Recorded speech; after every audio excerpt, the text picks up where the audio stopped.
त्योहारों में बहुत सारी मिठाई बनती है, जैसे गुलाब जामुन, बालूशाही, बर्फ़ी, बेसन लड्डू।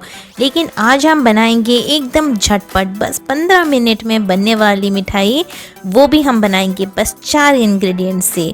तो आज हम बनाएंगे छेना लड्डू, जो कि मुंह में जाते ही एकदम घुल जाते हैं। बहुत ही नरम और मुलायम लड्डू बनकर तैयार होता है। तो बिना देरी किए आइए इस लड्डू को बनाना हम शुरू करते हैं। आज की रेसिपी एंड तक ज़रूर देखिए। अगर आपको रेसिपी अच्छी लगी हो तो इसको लाइक, शेयर एंड मेरे चैनल को सब्सक्राइब करना ना भूलें। तो चलिए आज की रेसिपी शुरू करते हैं। ये छेना की मिठाई बनाने के लिए यहाँ पे मैंने एक कढ़ाई लिया है। यहाँ पे अभी हमें गैस का फ्लेम ऑन नहीं करना है। इसमें हम डालेंगे 1 कप दूध। दूध को मैंने यहाँ पे बॉईल करके यूज़ कर रही हूँ। आप चाहें तो कच्चे दूध का भी यूज़ कर सकते हैं।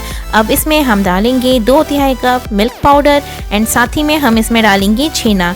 ये मैंने 1 लीटर दूध से छेना बनाकर घर में तैयार कर लिया है। आप चाहें तो छेने के बदले 200 ग्राम पनीर को भी ग्रेट करके इसमें ऐड कर सकते हैं। तो सबसे पहले हम इन सारे इंग्रेडिएंट्स को एक साथ पहले मिला लेंगे। उसके बाद ही हम यहाँ पे गैस का फ्लेम को ऑन करेंगे। यहाँ पे जो छेना का टुकड़ा है वो अच्छे से दूध में मिक्स भी हो जाएगा और जैसे ही हम इसको गर्म करेंगे ये धीरे धीरे दूध और मिल्क पाउडर के साथ अच्छे से मिक्स हो जाएगा।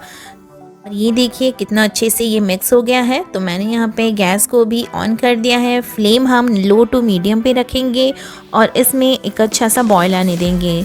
तो लगातार हम इसको चलाते हुए मिक्स करते हुए कुक कर लेंगे और बहुत जल्दी इसमें एक बॉयल आ जाएगा। बस 2 से 3 मिनट ही लगते हैं और आप यहाँ पे देख सकते हैं कितना अच्छे से बॉयल आ चुका है। इसमें गैस का फ्लेम जो है उसको हाई पे आप बिल्कुल भी ना रखें, लो टू मीडियम पे ही रखें और इसको कुक कर लें।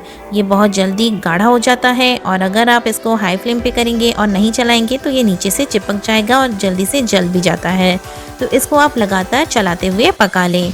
और ये देखिए कितना बढ़िया से ये गाढ़ा होना शुरू हो गया है। बस इसको अभी हम और गाढ़ा नहीं करेंगे। गैस का जो फ्लेम है उसको अभी हम लो पे रखेंगे और अभी इसमें हम ऐड करेंगे चीनी। तो मैं यहाँ पे 1/4 कप ही चीनी ऐड कर रही हूँ। साथ ही में मैं यहाँ पे ऐड कर रही हूँ केसर वाला दूध।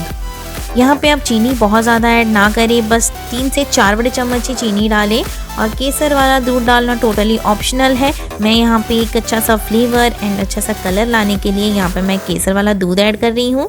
त्योहारों का सीज़न है तो ये तो करना ज़रूरी है। एक बार इसको आप डालें, उससे बहुत ही अच्छा कलर आएगा और फ्लेवर भी अच्छा आता है। अब इसमें मैंने डाला है बस थोड़ा सा घी। ये टोटली ऑप्शनल है। इससे आपकी मिठाई का जो ग्लेज़ है वो बना रहता है, वो देखने में बहुत अच्छा लगता है। तो अब इसको हम गाढ़ा होने तक कुक कर लेंगे। अब इसको हमें ज़्यादा देर नहीं लगेगी, बस इसको हमें और 3 से 4 मिनट कुक करना है और उतने में ये गाढ़ा होना शुरू हो जाता है। और आप यहाँ पे देख सकते हैं धीरे धीरे ये गाढ़ा होना शुरू हो गया है। बस एक बात का आपको ध्यान रखना है, जब आप यहाँ पे चीनी ऐड करेंगे उसके बाद आपको इसको लगातार चलाना है, बिल्कुल भी नहीं छोड़ना है वरना ये नीचे से लग जाते हैं। और चीनी डालते ही ये थोड़ा सा लिक्विडी फॉर्म में आ जाता है, बट वो भी 3 से 4 मिनट में गाढ़ा होना शुरू हो जाता है। तो ऐसे ही हम यहाँ पे बिल्कुल गाढ़ा कर लेंगे इसको। और आप यहाँ पे देख सकते हैं ये कढ़ाई छोड़ना शुरू हो चुका है और ये मीठा जो है बनकर एकदम तैयार है। अब इसको हम प्लेट में निकालेंगे और इसको बस 10 से 15 मिनट के लिए इसको ठंडा होने देंगे। लेकिन उससे पहले हम यहाँ पे ऐड करेंगे इलायची का पाउडर और आप चाहें तो यहाँ पे कुछ ड्राई फ्रूट्स भी ऐड कर सकते हैं, पर मैं यहाँ पे सिर्फ इलायची पाउडर ऐड करूँगी। ड्राई फ्रूट्स मैं यहाँ पे ऐड नहीं कर रही हूँ। आप अपने मनपसंद कोई भी ड्राई फ्रूट इसमें ऐड कर सकते हैं। तो ये लीजिए एकदम तैयार हो गया है। तो चलिए अब इसको निकाल लेते हैं प्लेट पे एंड इसको थोड़ा सा ठंडा कर लेते हैं। तो ये लीजिए बढ़िया से ये ठंडा हो गया है, लेकिन पूरा ये ठंडा नहीं हुआ है, थोड़ा सा गुनगुना है। और मैं यहाँ से थोड़ा थोड़ा पोर्शन लेके इसका छोटा छोटा बॉल्स बनाकर लड्डू का शेप दे के तैयार कर लूँगी। आपको जैसा भी शेप देने का मन हो आप वैसा इसको बनाकर तैयार कर सकते हैं। ये मिठाई बहुत ही जल्दी बनकर तैयार हो जाता है। ज़्यादा से ज़्यादा हमें 20 मिनट ही लगते हैं इस मिठाई को बनाने में। तो ये लीजिए मैंने यहाँ पे लड्डू की शेप में मिठाई बनाकर तैयार कर लिया है। आपको जितने बड़े या जितने छोटे लड्डू बनाने हैं उस हिसाब से आप बना सकते हैं। और मैंने यहाँ पे मीडियम साइज़ में 10 लड्डू बनाकर तैयार कर लिया है। ऊपर से मैं थोड़ा सा ऐड करूँगी पिस्ता। आप पिस्ता के बदले कुछ भी ऐड कर सकते हैं, अपने मनपसंद के ड्राई फ्रूट्स भी ऐड कर सकते हैं या फिर आप चाहें तो इसको ऐसे ही सर्व कर सकते हैं। तो इसको गार्निश करने के बाद हम इसको बस 8 से 10 मिनट के लिए फ्रिज में रख देंगे ताकि ये थोड़ा सा सेट हो जाए। उसके बाद हम इसको सर्व करेंगे। तो दिख रहा है ना कितना बढ़िया।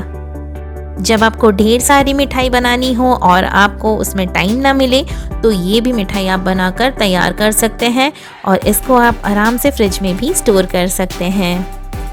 इसको आप ट्राई ज़रूर करें और मेरे साथ अपना एक्सपीरियंस ज़रूर शेयर करें एंड यकीन मानिए ये मुंह में जाते ही एकदम घुल जाते हैं। मैं आपको ये तोड़कर भी दिखाती हूँ और आप देख सकते हैं कितने सॉफ्ट मिठाई बनकर तैयार हो गया है। आई होप आपको आज की रेसिपी अच्छी लगी है। अगर आपको आज का वीडियो अच्छा लगा है तो इसको लाइक एंड शेयर करना ना भूलें और मेरे चैनल को सब्सक्राइब ज़रूर करें। साइड में दिए गए बेल आइकन को भी ज़रूर से प्रेस करें ताकि मेरी न्यू वीडियोस की नोटिफिकेशन आप तक तुरंत पहुंच सके। फिर मिलेंगे न्यू रेसिपी के साथ नेक्स्ट वीडियो में। Till then take care, bye bye.